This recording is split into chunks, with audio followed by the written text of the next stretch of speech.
Before we get going today, the first thing I want to do, well, the second thing, the first thing is I have to put a 2x4 in here between the clamp and this slab to tighten it up just a little too loose right there. But this is a box elder from the last video series that we did, and this one has the pith in it. And before I stack it for drying, I really need to stack all of them. They're all behind me here against this wall. Now, since this slab has the pith in it, we'll go ahead and take it out before we can stack it for air drying.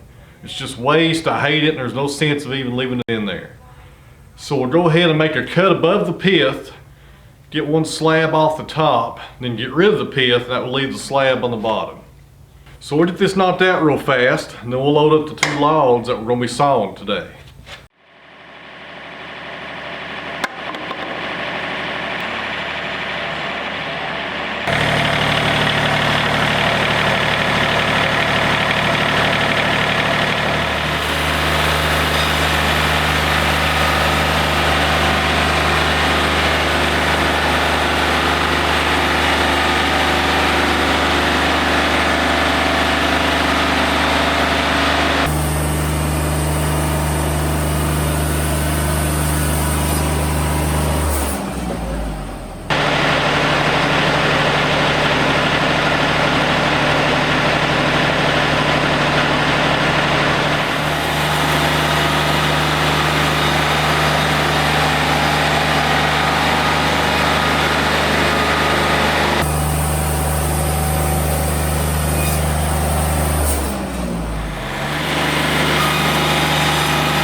Something interesting on the sawmill today. This is an apple log, and it's pretty small.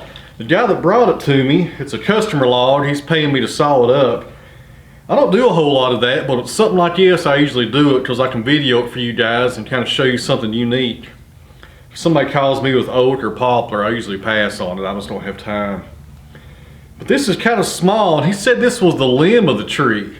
And apple trees do not get very big. So if this was the limb, I would love to see the main trunk of that tree. He says he's going to try to get that before too long. So hopefully he'll bring that over a little bit later. He says it's 3 times the size of this one. So there's 2 things we have to think about on this log. The first one is a problem we have to solve. And the second one is sawing for grade. And we'll talk about that here in a few minutes after we make these first 2 cuts. So this log has a sweep to it. And right now the way we got it turned, the high parts are on the ends. So we call that the horns. So right here and right over here are the horns sticking up. This is kind of like a banana if you can kind of visualize it like that, with this belly right here coming down. So the first thing you want to do on a log like this, if you're not doing live edge slabs, is go ahead and take off the horns. You come down and get rid of these 2 high points and also the material between it. And that's the only way to remove that. You can't use these log levelers or nothing like that. It's really going to mess things up. The best thing to do is just count your losses and get rid of those horns and cut them off on both ends, and make sure you come down far enough to where it's going to take out this middle material and you got a nice flat surface to work off of when you flip it over. And sometimes you have to make 2 cuts. Sometimes you'll come down and take just a little bit off these horns, as you don't want to take off a whole lot, especially a 12-inch log. And then you'll come back again and make your cut to get rid of this material in the middle. But if you've done this enough, like I have, usually 1 cut would get you there. You just make the right judgment call and come in here and slice it off. So once we get that done, we'll flip it over 180 degrees. We'll have the belly sticking up at that point. And we'll do the same thing. We'll come in on both sides and come down. You're gonna have more waste to the middle than on the ends and have another flat cut. Then you have 2 coplanar surfaces on this log. and you've pretty much made a curved log straight is what you're trying to do. You want to take that banana and make it straight. If that makes any sense to you. I never explained it by using a banana before. I'll try to put some visuals up here over on the forestry forum to show you guys what I'm talking about if I can find some pictures to throw in here during this video. So we'll make these 2 cuts. We'll get rid of the horns and the belly and have ourselves a regular log to work with. And then we're going to saw for grade, and we'll talk about that here in just a minute when we get these horns cut off. Get this engine warmed back up. Those glow plugs that go on there on that diesel, a little chilly today. Be using the Wood-Mizer 747 blades once again today, guys.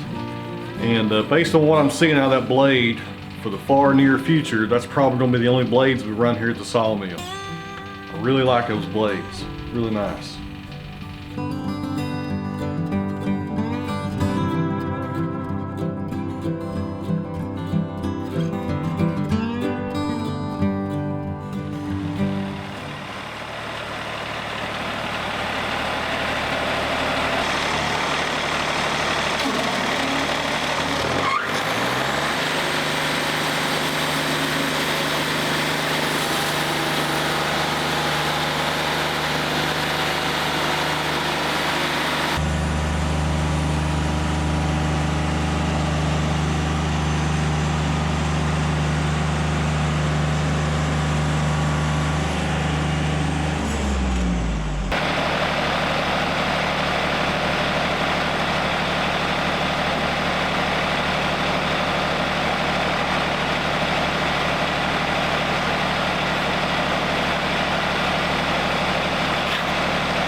Alright, we got the horns and the belly both taken off the log. And it looks like some really nice grain hiding under this sawdust here. Usually with those blades you wouldn't have a lot of sawdust on here. But I've got about 600 board feet I think on that blade right now, and it's getting kind of dull. It's still cutting, but I can't cut as fast as I was when I first started with it. If you speed up with this 40, it's got those high performance blade guides. And we'll talk about that in another video. That's a whole other subject right there. But you can hear them starting to squeak a little, and that means that blade is rubbing on them. They're doing what they're supposed to do. They're keeping that blade flat. But it also means it's about time to change your blade. So we'll get this sawdust off here and see what we got to work with. Man, apple is very nice. Very nice right here. Really, really pretty timber. This is the 3rd apple log I've ever sawed, and I really enjoy sawing into them. I just wish they was bigger. Now this is big for apple, but I wish they was about 20 inches. That'd be really nice. And I'm sawing for grade on this log, which means I want the best possible face for it. I want a good, clean board with minimal knots on it. And most of the time when you take off the horns and the belly, you gotta look at the log again and try to figure out which face that is. And kind of ignore these flat reference faces right here. But in this case, this right here is probably going to be the best face, which works out pretty good so we don't have to flip it anymore and start cutting it all over again. Because over here on my left, that'll be your right. There's a lot of knots over here, Right in front of me there's several, not too many on the face of this board. Some little pinholes, but nothing, nothing major. And over here facing you guys, I've already looked at it and there's a lot of stuff going on over there. We want to keep on the edge of the boards if possible. So it worked out good. We got our reference face cut, we got the horns and the belly off. Now we can flip it up on the sides and get rid of this bar to make a square cant. And then we'll talk about what size lumber he wants sawed out of this, because he doesn't want slabs. He wants an 8/4 board and the rest of it's going to be 4/4. Let me bring the camera over, guys, as we clean off the dust up here and y'all can see what I'm looking at.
So he wants me to come in here and make a 2-inch slab right here around the heart. And that will be the only 8/4 slab that we make. And then the rest of this log below the heart and above the heart will be 1-inch boards, true 4/4 boards. So we'll come down, we'll center up this pith with the auto up and go ahead and make sure we got a 2-inch thick slab right here. We'll auto up 1-inch right here increments coming up. Then we'll work our way back down and pretty much just let the AccuSet do all the work. And we should get a lot of boards out of this. This is not a huge log, but doing 4/4 boards, this will produce more lumber than you think.